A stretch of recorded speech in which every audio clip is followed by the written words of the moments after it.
The smell of hot metal and grease was the first thing I knew every morning. It was a thick, cloying perfume that clung to my clothes and lived in my hair. That morning, though, the air tasted different. It was thin and cold, the kind of pre-dawn chill that seeps through your work shirt and settles in your bones. The massive press slammed down with a deafening crash, stamping another sheet of steel into a fender, and the sound echoed the finality I felt in my gut. Revis. The floor manager tapped my shoulder. He didn't have to raise his voice over the din of the factory. His face, etched with lines of perpetual disappointment, said it all. He gestured with his head toward the small, glass-paned office. Inside, the noise of the factory floor became a dull, rhythmic heartbeat. Revis didn't sit. He leaned against a filing cabinet, his arms crossed over his barrel chest. He held up my small, dog-eared notebook. "What is this, Mateo?" he asked. His voice was flat. "My notebook." "I know it's a notebook. I found it by your station. Again, you were writing in it during the cycle break. Again." He tossed it onto the metal desk. It landed with a soft thud. "We make car parts here. We don't write poems." "It's not poems," I said, my voice barely a whisper. "It's a story." He almost smiled, but it was a cruel, tight-lipped thing. "A story. We have quotas to meet, Mateo. Real things, real work. Your head is somewhere else. It has been for months. You're a liability." He didn't wait for me to respond. "Go to HR. They'll have your final pay." The walk out of the factory was the longest of my life. The sun was just beginning to break over the hazy silhouette of the buildings in Iztapalapa, painting the industrial smog in shades of orange and pink. The other men from the night shift were walking past me, their faces tired but familiar. None of them met my eyes. News traveled fast on the floor.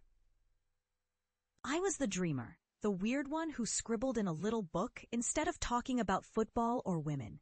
Now I was the one who got fired. My apartment was a couple of rooms above my Tío Hector's tire shop. The whole family lived in the same sprawling, haphazardly built compound. As I walked through the gate, the smell of vulcanized rubber replaced the smell of hot metal. My uncle was already there, wrestling a massive truck tire onto a rin. He was a mountain of a man, his hands permanently stained black, his face a roadmap of hard work.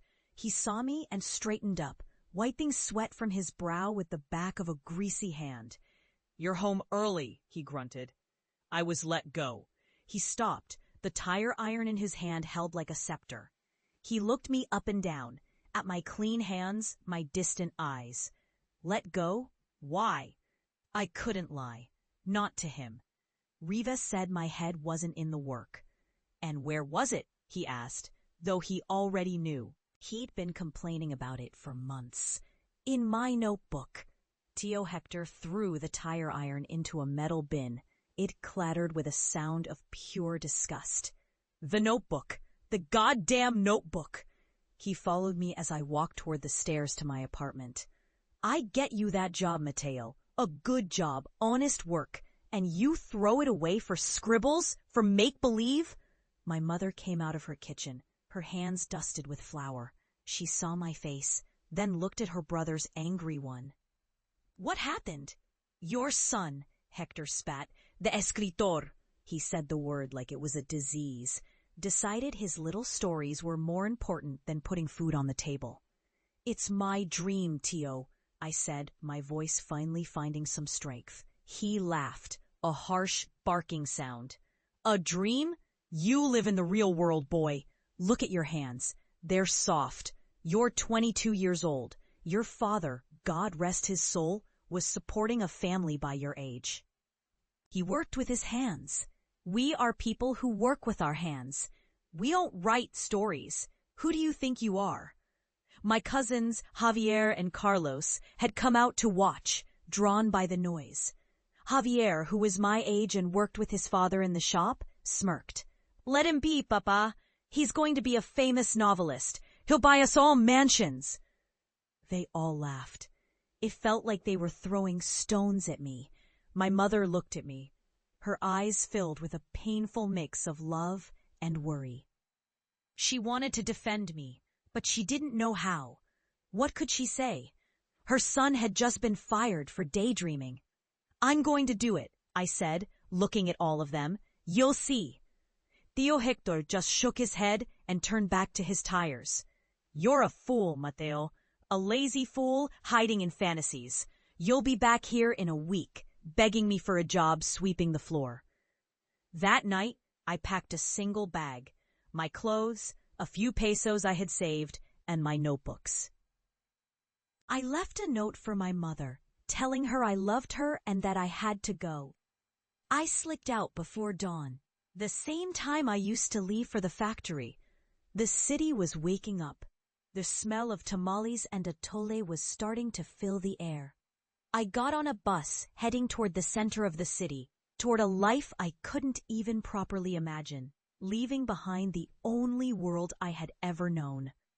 The next 6 years were a blur of cheap rooms, grinding jobs, and ink-stained fingers. I lived in a tiny room in Doctores, a place with a single window that looked out onto a brick wall. I washed dishes in a restaurant in Condesa, the steam and the stench of other people's leftover food filling my lungs for 12 hours a day. I hauled bags of cement at a construction site in Santa Fe, the sun beating down on my back until I thought my skin would crack. My hands, once soft, became calloused and hard, just like my uncle's. But every night, no matter how exhausted I was, I wrote. I sat at a wobbly table under a single bare bulb, the city a constant hum outside my window, and I bled onto the page. I wrote about the factory, about the smell of hot metal and the faces of the men. I wrote about the rumble of the city, about the taste of street tacos at 3 a.m, about the particular sadness of the jacaranda trees shedding their purple blossoms onto the pavement. I wrote the story of my family, of my father I barely remembered, of my Tío Hector's angry, pragmatic love. Loneliness was a constant companion. It was a physical weight. There were nights I'd stare at my phone, my thumb hovering over my mother's number. I wanted to hear her voice. I wanted to tell her I was sorry. I wanted to give up. Tío Hector's words would echo in my head. A lazy fool hiding in fantasies. Maybe he was right. I sent my manuscript out to dozens of publishers.